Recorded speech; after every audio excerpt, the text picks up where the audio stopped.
First Contact's folly. The grand chamber of the Galactic Alliance sparkled with the blue-green light of 1,000 stars projected onto its crystalline dome.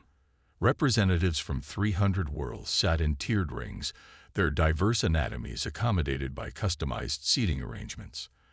At the center of the chamber stood a small delegation of humans, looking remarkably plain compared to the array of tentacles, wings, and iridescent exoskeletons surrounding them.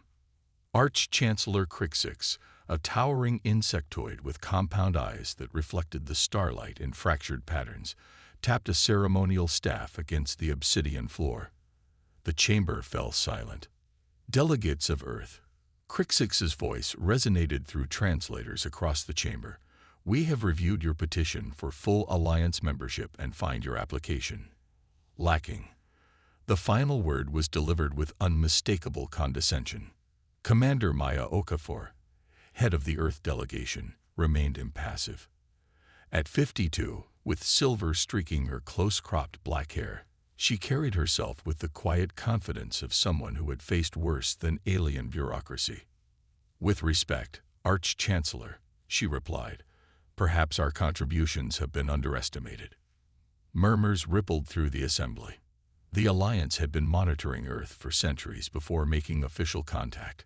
Humans were considered a curiosity, resourceful but fragile, intelligent but fractious, and woefully unprepared for the realities of interstellar politics.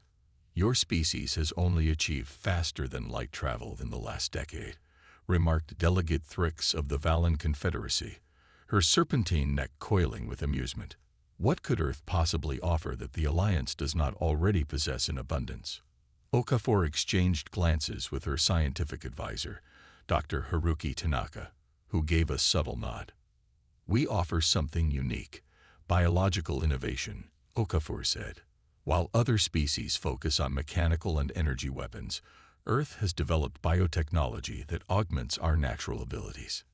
Augments? Scoffed Defense Minister Zorn, a massive reptilian whose scaled hide bore the ceremonial scars of 100 battles. We've studied your planet's apex predators. Your tigers, bears, sharks. None compare to the war beasts of Malkath or the venom wielders of Strix Prime. Okafor smiled. Our most formidable predator isn't what you might expect. At her signal, Dr. Tanaka activated a holographic display. Above the delegation appeared a small, stocky creature with distinctive black and white markings. This, Okafor announced, is Mellivora capensis, the honey badger. Laughter erupted across the chamber. Even the normally stoic Crixix's mandibles clicked in what translated as amusement. This small mammal. Zorn's voice boomed. It could fit in my food pouch. Size can be deceiving, Tanaka interjected, adjusting his glasses. The honey badger possesses a unique combination of traits: thick, loose skin nearly impervious to punctures and stings, exceptional jaw strength, remarkable immunity to toxins, and a neurological system that allows it to fight through injuries that would incapacitate creatures 10 times its size. Most importantly, Okafor continued, it demonstrates what we call proportional ferocity, aggression that scales inversely with its size, making it fearless against any threat. Fascinating zoology lesson, Commander, Crixix said dismissively, but how does this relate to Alliance military concerns? Okafor's expression remained unreadable. We've developed the Retel Protocol, named after the honey badger's scientific classification. It's a biological and neurological enhancement system that temporarily grants humans these same attributes. The chamber grew quiet as the implications sank in. Impossible, stated the Valan delegate flatly. Such adaptations would require fundamental genetic restructuring. Not genetic, corrected Tanaka. Epigenetic, with temporary expression activated through targeted nanomechanical mediators. The changes last approximately 72 hours before reverting naturally. Zorn leaned forward, skepticism mingling with the first hints of genuine interest. You claim your soldiers can become immune to toxins and fight through mortal wounds. We request the opportunity to demonstrate, Okafor replied simply. The Defense Council, comprised of the Alliance's most experienced military minds, convened in a massive observation deck overlooking a combat arena designed to test new weapon systems. Below, a single human stood in the center of the reinforced durasteel floor. Lieutenant James Kai, 34, compact and unassuming in standard Earth tactical gear, looked almost comically small against the backdrop designed for testing Starship-grade weaponry. "This is highly irregular," protested Security Chief Valra, her crystalline form shimmering with agitation. "One soldier against combat mechanoids. This will be a slaughter." "We appreciate your concern," Okafor replied calmly. "Lieutenant Kai has volunteered specifically for this demonstration." Arch-Chancellor Crixix gestured impatiently. "Proceed, then. 3 Sentinel-class combat units should provide adequate demonstration." From 3 points around the arena, massive doors slid open. Sentinel units, each standing 4 meters tall, armed with pulse cannons and vibroblades, stepped into the arena. These mechanized combat platforms had decimated entire planetary defense forces during the Regelian incursion. Below, Lieutenant Kai removed a small injector from his tactical vest and pressed it against his neck. The sound of his voice came through the observation deck's audio system. "Initiating Retel protocol. Now." For a moment, nothing seemed to happen. Then Kai's posture changed subtly. A slight forward hunch, a widening of his stance. When he looked up at the approaching sentinels, his eyes had taken on a strange, focused intensity. "Vital signs indicate elevated adrenal response," reported the medical monitor. "Cardiovascular efficiency increased by 340%. Muscle density increasing. Neurological pain receptors dampening." The first sentinel attacked with blinding speed, its vibroblade slashing toward Kai with enough force to cleave a ground vehicle in half. The human didn't dodge. He moved forward, into the attack. The blade connected with his shoulder, slicing through his tactical gear. Blood sprayed, and gasps erupted from the observation deck. But Kai didn't fall. He didn't even flinch. Instead, he grabbed the sentinel's arm joint with both hands and wrenched with such force that the reinforced alloy crumpled like foil. The sound of tearing metal echoed through the arena. "Impossible," whispered Zorn. "That joint is rated for 16 tons of pressure." The second sentinel fired its pulse cannon. The energy blast caught Kai square in the back, burning through his gear and exposing charred flesh. Any normal being would have collapsed in agony. Kai turned, expression unchanged, and charged directly at the sentinel that had shot him. "His pain receptors should be overloaded," Valra said, her crystalline form vibrating in disbelief. "How is he still conscious, let alone fighting?" "Honey Badger don't care," Okafor said softly, invoking the ancient Earth meme. "That's what we learned from them." What followed defied explanation. Kai moved with impossible ferocity, attacking the second sentinel with reckless abandon. His bare hands tore through metal plating designed to withstand artillery fire. When the third sentinel joined the fray, landing what should have been a killing blow to Kai's ribcage, the lieutenant absorbed the impact, spat blood, and continued fighting without pause. Within 6 minutes, all 3 sentinels lay in pieces. Kai stood amid the wreckage, bleeding from multiple wounds, but still alert, still ready. His tactical gear hung in tatters, revealing skin that seemed to be already healing before their eyes. The Retel protocol temporarily rewrites human physiological responses, Dr. Tanaka explained into the stunned silence. It creates a controlled version of what we call honey badger mindset, complete fearlessness combined with overwhelming aggression, tactical intelligence, and biological resilience. "You've weaponized recklessness," observed Zorn, his earlier derision replaced with something approaching respect. "We prefer adaptive persistence," Okafor corrected. "Earth evolved some of the most determined predators in the galaxy, but more importantly, we learned from them." Crixix's compound eyes fixed on Okafor. "How many soldiers can undergo this protocol?" "Currently, 10,000, with capacity to train and equip 50,000 within a standard year. Okafor's expression remained neutral. Of course, that's if the Alliance finds our contribution significant enough for membership. As the demonstration concluded, the Defense Council withdrew to deliberate. Tanaka administered a counteragent to Kai, whose aggressive posture gradually relaxed as he was escorted to medical facilities. They still might refuse us, Tanaka murmured to Okafor as they waited. Okafor watched the stars rotating slowly above the chamber. They might, she agreed. But they won't forget us. 3 hours later, the council reconvened. Arch-Chancellor Crixix seemed somehow diminished, his earlier condescension replaced by a wary respect. The Defense Council has reached a determination, he announced. Earth's petition for Alliance membership is provisionally accepted, pending final approval from the General Assembly. A wave of murmurs swept through the chamber. However, Crixix continued, we have one condition. A trial period, during which Earth forces will be deployed alongside Alliance units in border security operations. Standard procedure for new members, Zorn added quickly, though everyone present knew it was anything but standard. Okafor inclined her head. Earth accepts these terms with gratitude. As the Earth delegation departed, Valora approached Okafor privately. You understand what's happening, don't you? The crystalline being asked, her voice low. They're afraid of you now. Okafor smiled thinly. Good. Fear is a natural first step toward respect. What no one in the Alliance yet realized was that the honey badger was just one of Earth's lessons.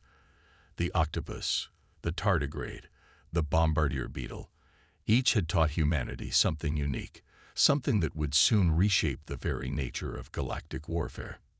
And the first test would come sooner than anyone expected. The swarm incursion. 3 months after Earth's provisional acceptance into the Alliance, the Nexus swarm struck. They came without warning, without declaration, a horde of biomechanical entities that moved with hive-mind precision. Their attack focused on the perimeter stations of the Orion Arm, critical defensive outposts that protected dozens of inhabited systems. Station Epsilon, the largest of these outposts, fell in less than 6 hours. Station Gamma followed shortly after. By the time the Alliance Council convened an emergency session, 3 more stations were under heavy assault. In the Grand Chamber, panic had replaced the usual measured deliberation. Tactical displays showed the swarm's advance through Alliance territory, a creeping darkness that consumed everything in its path. The 7th Fleet has been completely overrun, reported Admiral Vex, his holographic image flickering as communications struggled to maintain stability. The swarm adapts to our weapon systems faster than we can deploy countermeasures. Arch-Chancellor Crixix's mandibles clicked rapidly, a sign of extreme distress. What of the Valen energy cannons? The Strix bioweapons? Ineffective after initial deployment, Vex replied grimly. The swarm simply evolves. Defense Minister Zorn slammed a scaled fist against the tactical display. We need time to evacuate the border worlds. The fleets can't hold the line long enough. From the Earth delegation's position, now elevated to reflect their provisional membership, Commander Okafor stepped forward. Earth requests permission to deploy our Retel units to Station Delta. The chamber fell silent. Station Delta was the next logical target for the swarm, and the last defensive position before the heavily populated Centauri systems. 1 battalion, Zorn asked incredulously, against a force that has already destroyed 3 fleets. The Retel protocol was designed for exactly this scenario, Okafor replied calmly. Overwhelming odds against an adaptable enemy. Crixix and the Council exchanged glances. They had little choice. Granted, Crixix declared. But understand this, Commander, if Delta falls, 2 billion lives on Proxima Centauri Ia will be directly threatened. Okafor nodded solemnly. We understand the stakes, Arch-Chancellor. 12 hours later, 3 transport ships entered Delta Station's docking bays. From them emerged 200 human soldiers, each already showing the physical signs of the active Retel protocol. The slightly hunched posture, the focused gaze, the deliberate movements. Leading them was Lieutenant James Kai, fully recovered from his demonstration wounds, his eyes now possessing that same strange intensity. Each soldier wore lightweight tactical gear marked with diagonal white stripes against black, the honey badger's colors adopted as their insignia. Station Commander Telix, a veteran of 3 interstellar conflicts, looked at the human force with open skepticism. 200. The swarm will send thousands. Kai's voice was calm but held an undercurrent of something primal. Numbers aren't everything, Commander. You've never seen humans fight like this. Swarm vessels detected, announced the station's eye. Estimated time to contact: 17 minutes. We'll handle the external platforms, Kai stated. Your forces should focus on internal defense. Telix bristled.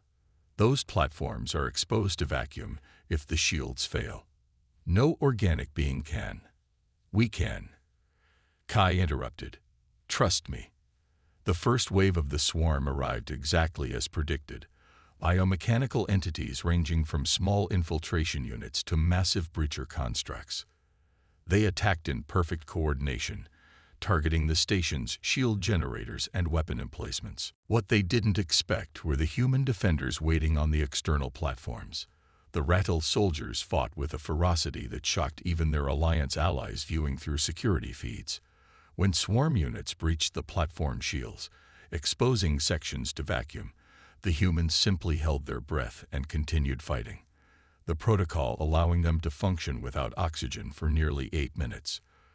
When a swarm breacher severed a human soldier's arm, she cauterized the wound herself using a hot metal shard and continued combat with her remaining arm. When toxin-spewing swarm infiltrators flooded sections with neural paralyzers, the Rattle soldiers pushed through the effects, their altered biology processing and neutralizing the compounds. Honey Badger don't care became the grim mantra transmitted between the human units. In the station's command center, Telix watched in stunned silence as the tide began to turn. They're winning, he whispered in disbelief.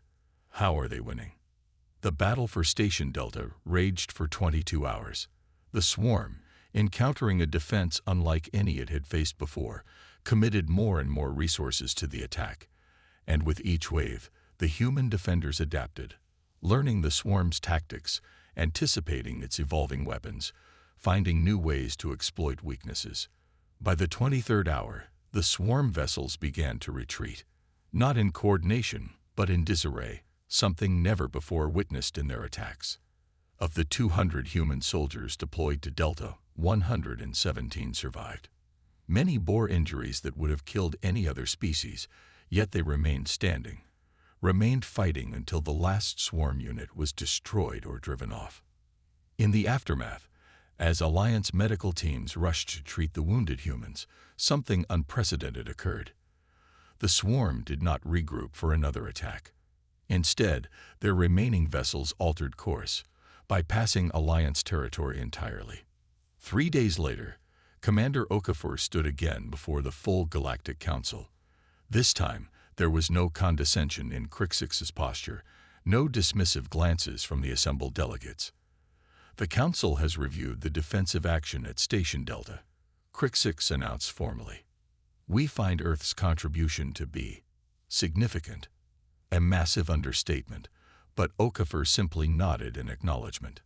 Analysis suggests the swarm retreated not just from Delta, but from all Alliance territory, continued Valra, her crystalline form glowing with barely contained excitement.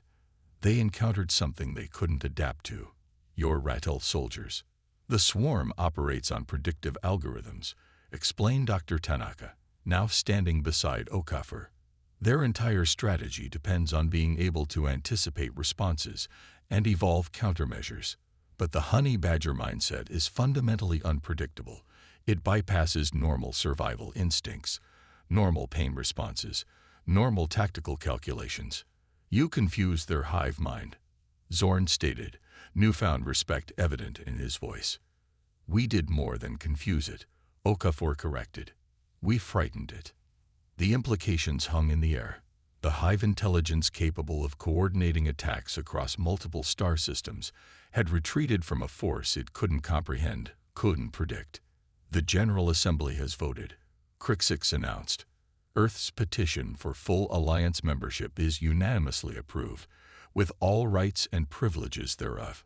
Applause rippled through the chamber, growing in intensity until it became a thunderous acknowledgement. As the formal proceedings concluded, Zorn approached Okafor privately. "You said the honey badger was just one of Earth's lessons," the massive reptilian rumbled. "What else have you learned from your world's creatures?" Okafor smiled enigmatically. "Minister Zorn, we've barely begun to show you what humanity can do. The octopus taught us adaptive camouflage. The bombardier beetle inspired our new propulsion systems. The tardigrade offered lessons in surviving extreme environments." She glanced toward the chamber's massive viewport, where Earth was now visible as a small blue dot among the stars. "For thousands of years, we've shared our planet with the greatest teachers in the galaxy. We just needed to start paying attention." 3 weeks later, as Alliance scientists pored over data from the swarm encounter, strange reports began filtering in from border outposts. The swarm vessels had altered their usual migration patterns, now giving Alliance space a wide berth. Intercepted communications, if they could be called that, contained a new symbol repeated throughout their quantum transmissions. When finally decoded, the symbol translated roughly to a single concept: "Beware the black and white ones." 6 months after that, when a previously unknown species attempted to raid a human colony world, they encountered not just Vital Protocol soldiers, but troops displaying entirely new adaptations, some with skin that changed color and texture like an octopus, others who could generate localized electric fields like electric eels, still others who demonstrated the regenerative capabilities of axolotls. The raid was short-lived, and word spread quickly throughout the sector. Earth might be new to the stars, but its defenders had been evolving for millions of years, learning from every creature that called their world home. As Okafor had predicted, the galaxy's initial fear of humanity gradually transformed into something else: a deep respect for a species that hadn't conquered nature on their world, but had instead become its most dedicated students. And somewhere on Earth, oblivious to their galactic fame, honey badgers continued doing what they had always done, facing each day with unmatched determination, complete fearlessness, and the simple, profound wisdom that sometimes the most powerful response to any threat was simply not to care about the odds.